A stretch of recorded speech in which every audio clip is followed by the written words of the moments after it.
Bien, alors le corrigé de l'exercice numéro 1, là, sur la fiche d'exercice de probabilité, c'est un exercice de rappel sur tout ce qui est des notations et calcul niveau seconde.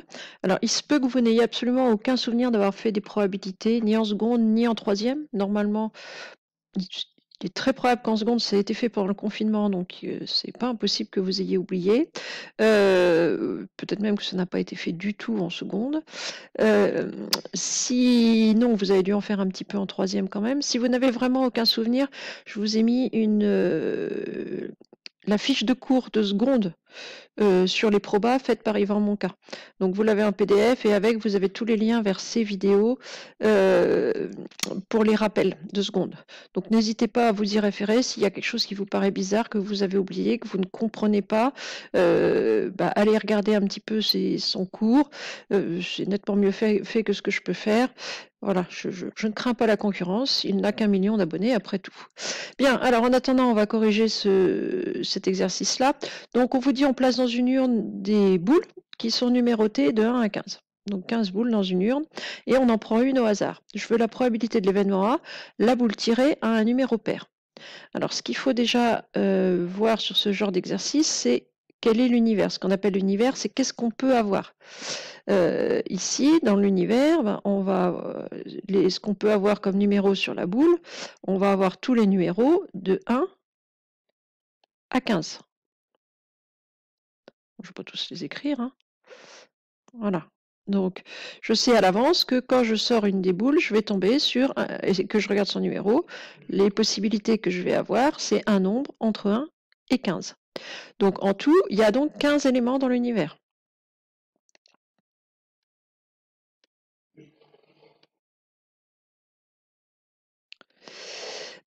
Combien est-ce qu'il y a de numéros pairs? Alors, ici, sur les 15 éléments, les numéros pairs, il y en a 1 sur 2, hein, on va avoir 2, 4, 6, 8, 10, 12, 14. C'est-à-dire qu'on va avoir, comme on commence à 1 et qu'on finit à 15, on va avoir dans mon univers 7 numéros pairs et 8 impairs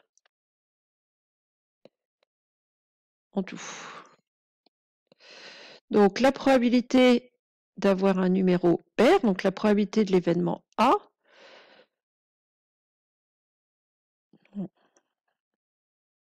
ça va être, il faut que je tombe sur un des 7 pairs sur les 15, donc la probabilité de l'événement A, c'est 7 sur 15, 7 quinzièmes. La probabilité de l'événement B,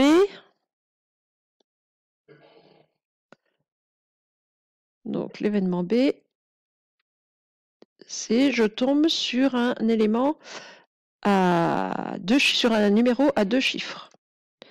Donc combien est-ce que j'ai de numéros à 2 chiffres dans mon univers? Alors je vais remettre mon univers ici. On va recommencer ça. Donc je suis toujours sur le même univers, mais je ne m'intéresse plus au même événement, pardon.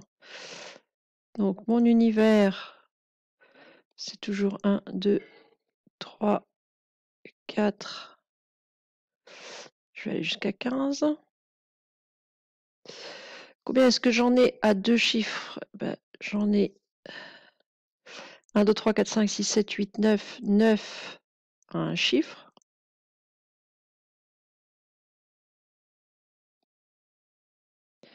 Et donc, du coup, j'en ai 6 à 2 chiffres.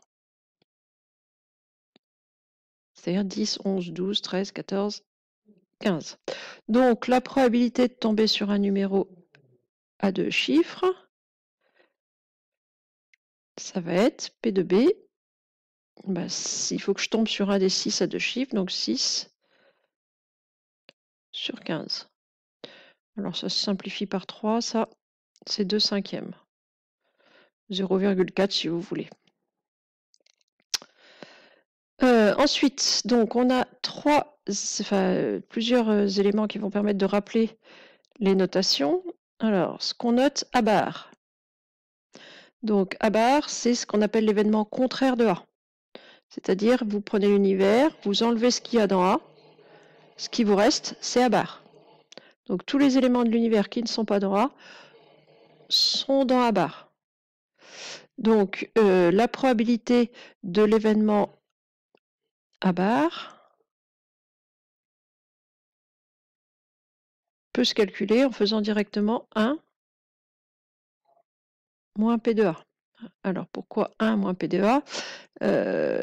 La probabilité de l'événement certain, c'est-à-dire, enfin, si je prends tout l'univers, je vais faire par exemple ici 15 sur 15. Donc 1. Si vous enlevez les 7 éléments qui sont dans A, il va vous rester les 8 qui sont dans A bar. Donc au total, vous allez avoir 7 plus 8, 15 éléments sur les 15. Donc le total de vos deux probabilités, vous allez forcément trouver le nombre total de votre nombre d'éléments. Donc en termes de probabilité, si j'enlève ce qu'il y a dans un événement A, c'est-à-dire, je ne sais pas moi, ici 7 quinzièmes, il m'en reste 8 quinzièmes, et le total des deux, je vais bien retrouver 7 et 8, 15 quinzièmes. Donc quand vous calculez la probabilité de l'événement contraire, c'est toujours 1 moins P de A. Alors soit vous reprenez, si vous avez oublié cette formule-là, rien ne vous empêche de dire, je vais faire 8 sur 15, puisque j'en ai 8 impairs. Mais sinon, le plus simple, c'est de faire 1 moins 7 quinzièmes. Vous allez avoir 15 quinzièmes moins 7 quinzièmes. Vous allez bien trouver votre 8 quinzièmes. Ensuite, de la même manière, P de B bar, c'est 1 moins P de B. Donc ici, 1 moins 2 cinquièmes, qui va faire 3 cinquièmes, 5 cinquièmes, moins 2 cinquièmes, 3 cinquièmes. Si vous ne vous souvenez plus de cette formule-là, donc P, c'était avoir un numéro à deux chiffres. Dans B bar, c'est les numéros à un chiffre, donc je vais faire 9 sur 15, et 9 sur 15 se simplifie en 3 cinquièmes. Ensuite, ces deux notations-là, alors ça c'est ce qu'on note A inter B, et ça c'est A union B. Alors qu'est-ce que c'est que ça, l'intersection et l'union? L'intersection, vous avez déjà dû voir le terme d'intersection entre deux, le point d'intersection entre deux droites, c'est le point commun entre deux droites. Une intersection, quand on parle de, si vous avez passé le code du permis, l'intersection, c'est le carrefour, c'est-à-dire c'est la partie commune à plusieurs routes. L'intersection entre deux événements en probabilité, c'est la probabilité d'avoir la partie commune aux deux événements, c'est-à-dire à la fois l'un et l'autre. C'est-à-dire que si je dois faire une phrase, je vais prendre l'événement A, l'événement B, et regrouper ça en disant un « et ». Il faut qu'on ait les deux conditions, c'est-à-dire la boule tirée à un numéro pair et à deux chiffres. Donc dans A inter B, je vais avoir combien d'éléments? Donc je veux à la fois un numéro qui soit pair et qui soit à deux chiffres. Et les possibilités, c'est d'avoir soit 10, soit 12, soit 14. Donc quand on ne sait pas trop comment on va s'y prendre, donc avant de chercher la probabilité, je regarde ce qu'il y a dans A inter B. Dans A inter B, donc il me faut les deux conditions à la fois, un numéro à deux chiffres qui soit pair. Donc je vais avoir 10, 12 et 14. Donc la probabilité de A inter B, c'est 3 éléments dans A inter B sur 15 au total, donc 3 quinzièmes. Ou encore 1 cinquième. Et enfin, la probabilité de A union B, alors c'est le symbole dans ce sens-là. Alors, ça fait partie des choses que vous auriez dû voir en seconde, que peut-être vous n'avez pas vu. Donc ça, c'est le U de union. Vous l'avez utilisé au moins, on l'a déjà utilisé entre deux intervalles. C'est-à-dire que l'événement A union B, c'est l'événement A ou l'événement B. Quand vous mettez X appartient à l'intervalle truc union l'intervalle truc, c'est que X il est dans un intervalle ou dans l'autre. Et bien ici, quand on vous parle de l'événement A union B, il faut que je vérifie l'une des conditions ou la deuxième, ou éventuellement les deux. Donc quand je vais dire l'événement A union B, si je prends mes événements A union B, l'événement A union B, ça va être la boule tirée à un numéro pair ou un numéro à 2 chiffres.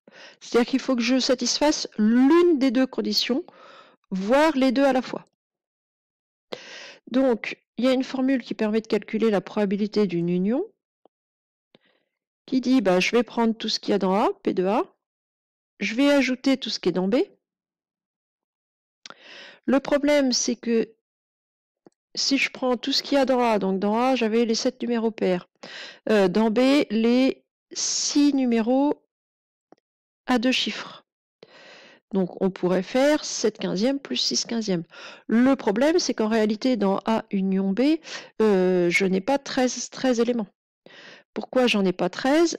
Si j'essaye de l'écrire, l'événement A union B, donc il y a les numéros pairs, 2, 4, 6, 8, plus les numéros à 2 chiffres, 10, oui, enfin les numéros pairs, 10, 12, 14, plus les numéros à 2 chiffres, mais que j'ai pas déjà mis. Donc ici, c'est 11, 13, je n'ai plus la place,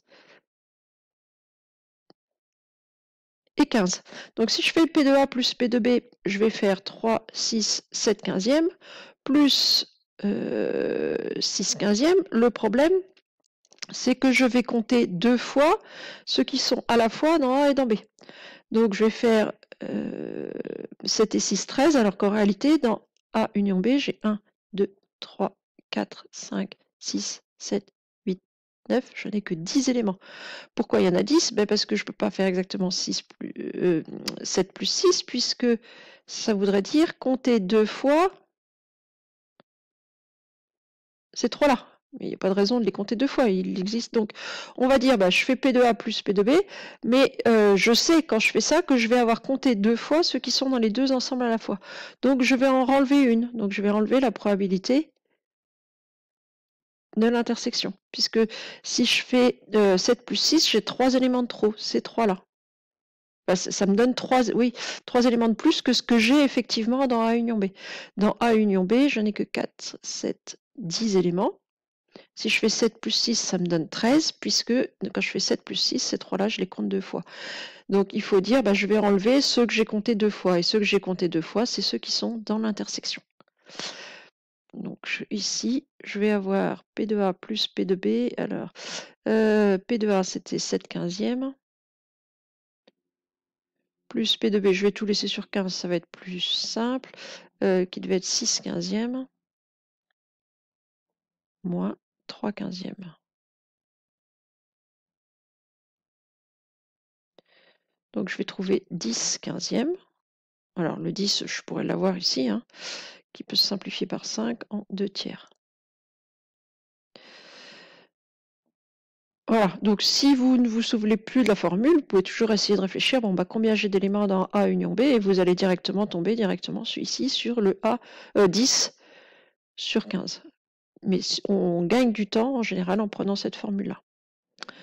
Voilà pour cet exercice. Donc vraiment, si ça vous semble très très obscur tout ça, n'hésitez pas à aller voir le cours de seconde fait par Yvan Monca, peut-être pas tout, mais au moins relire la fiche. Et puis sur les choses qui vous paraissent compliquées, n'hésitez pas à cliquer sur ces vidéos. C'est tout moi pour cet exercice.